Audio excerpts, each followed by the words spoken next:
अस्सलाम वालेकुम। Welcome to Imrad. दोस्तों, बातें जो हम करने जा रहे हैं J-35 एयरक्राफ्ट की जुहाई एयर शो में शमूलियत को लेकर, और यहाँ J-35 एयरक्राफ्ट की एक नई पिक्चर भी मंजर आम पर आई है जिसको हम एनालाइज करेंगे, और पाकिस्तान एयरफोर्स क्यों J-35 मिलेंगे और क्यों J-31 एयरक्राफ्ट नहीं मिलेंगे, इसके बारे में भी आपको कुछ फैक्ट से आगाह करेंगे। तो जुहाई एयर शो जो कि आई थिंक 13 या 14 नवंबर से 17 नवंबर तक जारी रहेगा चाइना में, इसमें मुख्तलिफ चाइनीज कंपनीज और उसके अलावा इवन रशियन कंपनीज भी अपने वेपन सिस्टम्स को लेकर इमर्ज हो रही हैं, और चाइना की तरफ से ये एक बहुत बड़ा डिफेंस एग्जीबिशन होगा। यहाँ रशिया के इवन Su-57 स्टेल्थ एयरक्राफ्ट भी आए हुए हैं इस दफा। चाइना के स्टेट मीडिया की तरफ से जो डॉक्यूमेंट्री छोटी सी रिलीज की गई है जुहाई एयर शो में, उसमें मुख्तलिफ ड्रोन सिस्टम्स को, air to ground weapon system को, air to air weaponry, fighter aircraft, tanks और पता नहीं क्या कुछ दिखाया जाएगा इस जुहाई एयर शो में। यहाँ J-35 एयरक्राफ्ट के बारे में बताता चलूं कि इससे पहले जो एक डिस्टिंक्शन होती थी कि J-31 एयरफोर्स का और J-35 नेवी का, अब ऐसा कुछ भी नहीं है। जो ऑफिशियल डॉक्यूमेंट्स हैं यहाँ पर अगर आप देखें तो यहाँ J-35A एयरक्राफ्ट लिखा हुआ है। ये एक ही J-35A होगा जो नेवी और एयरफोर्स दोनों यूज करेंगी।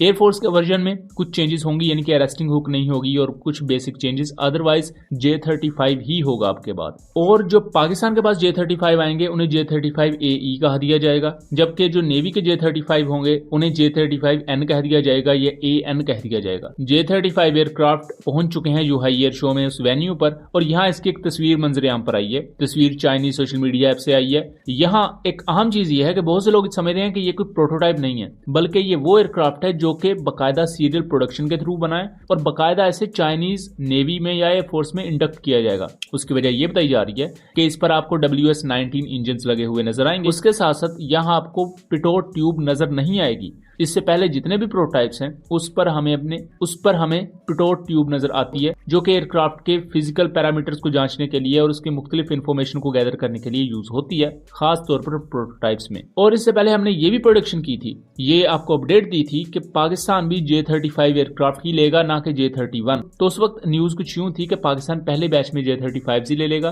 क्योंकि जल्द से जल्द पाकिस्तान इनकी इंडक्शन चाहता है अपनी एयरफोर्स में, और उसके बाद J-31 होंगे। लेकिन अब ये चीज ऑलमोस्ट कंफर्म हो चुकी है कि J-31 नाम का कोई एयरक्राफ्ट एग्जिस्ट नहीं करता, J-35 ही होगा। एयरफोर्स और नेवी दोनों के लिए जो स्टेल्थ एयरक्राफ्ट होगा उसका नाम J-35 होगा, और पाकिस्तान का जो J-35 होगा उसे J-35AE कह दिया जाएगा। यहाँ बेसिकली AE उसके एक्सपोर्ट वेरिएंट को जाहिर करता है, और जो एक्सपोर्ट वेरिएंट होता है ये कोई डाउन स्केल वेरिएंट नहीं होता, रादर ये एक कस्टमाइज्ड वेरिएंट होता है। कस्टमाइज्ड वेरिएंट को इससे पहले भी मैं आज से तकरीबन 1.5-2 साल पहले वीडियो बनाई थी, उसमें मैंने एक्सप्लेन किया था, लेकिन मैं दोबारा एक्सप्लेन कर देता हूँ। कस्टमाइज्ड वेरिएंट को आप इस तरह समझ सकते हैं कि कस्टमाइज्ड वेरिएंट में कुछ चीजें ओपन एंडेड रखी जाती हैं कि आपके कस्टमर की जो डिमांड है उसके मुताबिक उन्हें चेंज किया जा सकता है। जैसा कि पाकिस्तान और चाइना ने जब अर्जेंटीना को F-17 थंडर एयरक्राफ्ट पिच किए, उसमें बहुत सी चीजें कस्टमाइज रखी, यानी कि उसकी इजेक्शन सीट के बारे में पाकिस्तान और चाइना ने यह क्लेम किया कि अगर बर्तानिया की इजेक्शन सीट नहीं इसमें आपको चाहिए तो हम चाइना की लगा सकते हैं। इसी तरह जो J-10C एयरक्राफ्ट है,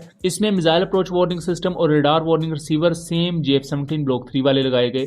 उसके अलावा चाइनीज और पाकिस्तानी J-10Cs में इंडिकेटर लाइट्स को लेकर उस तरह के माइनर से डिफरेंस हैं जो आपको दूर से देखने को पता भी नहीं चलेंगे। सेटकॉम एंटीना की शेप में थोड़ा सा चेंज है। तो ये चीजें कस्टमाइज्ड होती हैं, ये चीजें एक्सपोर्ट वेरिएंट के तौर पर नहीं होती। ये इस तरह इन्हें डिजाइन कर लिया जाता है कि कुछ चीजें आप अपने कस्टमर की मर्जी से चेंज कर सकते हो। सो पाकिस्तान का जो AE वेरिएंट होगा ये कस्टमाइज्ड वेरिएंट होगा J-35A का, जिसमें पाकिस्तान एयरफोर्स की जरूरियात के मुताबिक चेंजेस की जाएंगी। यहाँ सबसे अहम चीज ये है क्योंकि चाइना और पाकिस्तान की अप्रोच में डिफरेंस है थोड़ा सा। चाइना J-35 एयरक्राफ्ट को प्योरली एयर सुपीरियोरिटी रोल के लिए देख रहा है कि प्योरली उससे air to air weapons fire करने हैं, air to air missiles fire करने हैं, जबकि पाकिस्तान इसे इस तरह नहीं देखता। पाकिस्तान स्टेल्थ एयरक्राफ्ट्स को इस तरह देखता है कि इन्हें प्योरली मल्टी रोल एयरक्राफ्ट रखा जाए, यानी कि ये एक वक्त में एयर टू एयर वेपन्स भी कैरी करने के काबिल हों और एयर टू ग्राउंड भी लिमिटेड हद तक वेपन्स कैरी करने के काबिल हों, या ये एयर टू ग्राउंड और एयर टू एयर दोनों किस्म के ऑपरेशन बराबर एफिशिएंसी से सरंजाम दे सकें। जबकि चाइना यहाँ ज्यादा जोर एंटी शिप रोल पर देगा, क्योंकि उन्होंने इसे अपने टाइप 03 यानी फ्यूजियान एयरक्राफ्ट करियर पर भी यूज करना है J-35 एयरक्राफ्ट को। इसी तरह अगर आप इंडिया के राफेल एयरक्राफ्ट को भी देखें तो फ्रांस ने जो राफेल एयरक्राफ्ट इंडिया इंडिया को प्रोवाइड किया है वो एक कस्टमाइज्ड वेरिएंट है। इंडिया ने अपनी मर्जी से उसमें चेंजेस करवाई हैं, तो उसे डाउन स्केल वेरिएंट या उसे कोई निचले दर्जे का इंफीरियर वेरिएंट नहीं कहा जा सकता, बल्कि वो एक कस्टमाइज्ड वेरिएंट है जो इंडिया की जरूरियात के मुताबिक है। और जो पाकिस्तान के जेट एनसीज हैं ये पाकिस्तान एयरफोर्स की जरूरियात के मुताबिक है। इस ई वर्ड को लेकर बहुत ज्यादा प्रोपेगेंडा भी इंडियन साइड से इस वजह से हुआ था, क्योंकि जब जेट एनसी पाकिस्तान एयरफोर्स में इंडक्ट किए गए थे तो उनका नाम था जेट एनसीई। तो ई वर्ड चूंकि एक्सपोर्ट के साथ मिल रहा था तो इस वजह से उसे इस तरह पोर्ट्रे किया गया कि ये जो पाकिस्तानी जेट एनसीज है ये इन्फीरियर है, ये PL-15 नहीं कैरी कर सकते होंगे, ये फलां चीज के काबिल नहीं होंगे, ये फलां चीज के काबिल नहीं होंगे। लेकिन अल्टीमेटली जितने भी दावे किए गए वो गलत साबित हुए।